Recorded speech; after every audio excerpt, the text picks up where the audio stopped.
વડોદરા મહાનગરપાલિકાના 1000 કરતા વધારે કર્મચારીઓ સતત બીજા દિવસે માસિયલ પર છે.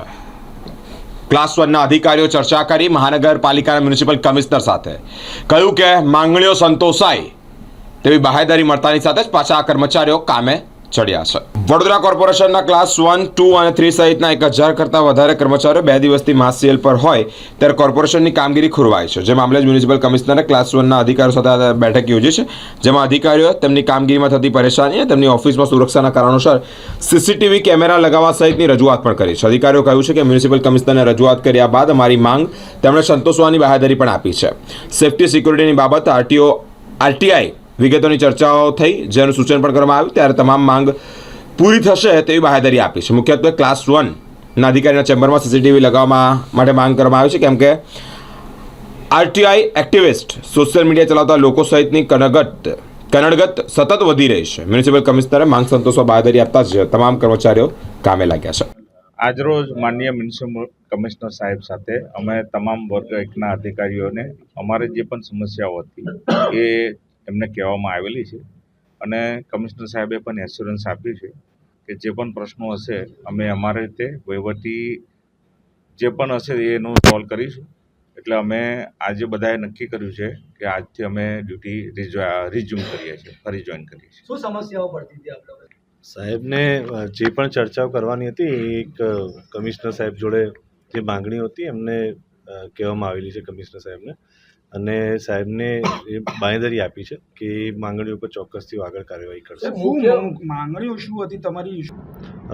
માંગણીઓમાં મુખ્યત્વે ઘણી બધી માંગણીઓ છે, ઇન્ટરનલ ડિપાર્ટમેન્ટ પણ હોય એટલે એ બધી બાબતો, એની સાથે સાથે સેફટી ને સિક્યુરિટીની બાબતો હતી, ઓફિસોમાં સીસીટીવી કેમેરા લગાવવા જેવી બાબતો હતી અને આરટીઆઈને લગત ઘણી બધી ચર્ચાઓને એમની સાથે સ્પષ્ટતા કરવાની હતી. આમ વિવિધ મુદ્દાઓ પર સાહેબ જોડે ચર્ચા થઈ છે. કોઈ ત્રાહિત વ્યક્તિની વાત હતી? કોણ, શું નામ છે, કોણ છે વ્યક્તિ, શું કહેશો? ત્રાહિત વ્યક્તિની નામ હોય એટલે ત્રાહિત એટલે જ કહેવામાં આવ્યું હોય કે દરેક બાબતને ઉજાગર કરવાની ના હોય, કેટલીક ઇન્ટરનલ ડિપાર્ટમેન્ટ બાબતો પણ હોય છે.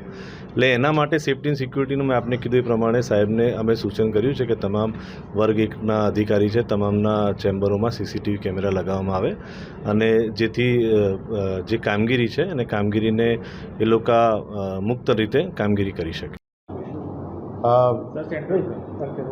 પરમ દિવસે મને ક્લાસ 1 ઓફિસર્સ દ્વારા એક આવેદન આપવામાં આવ્યું હતું.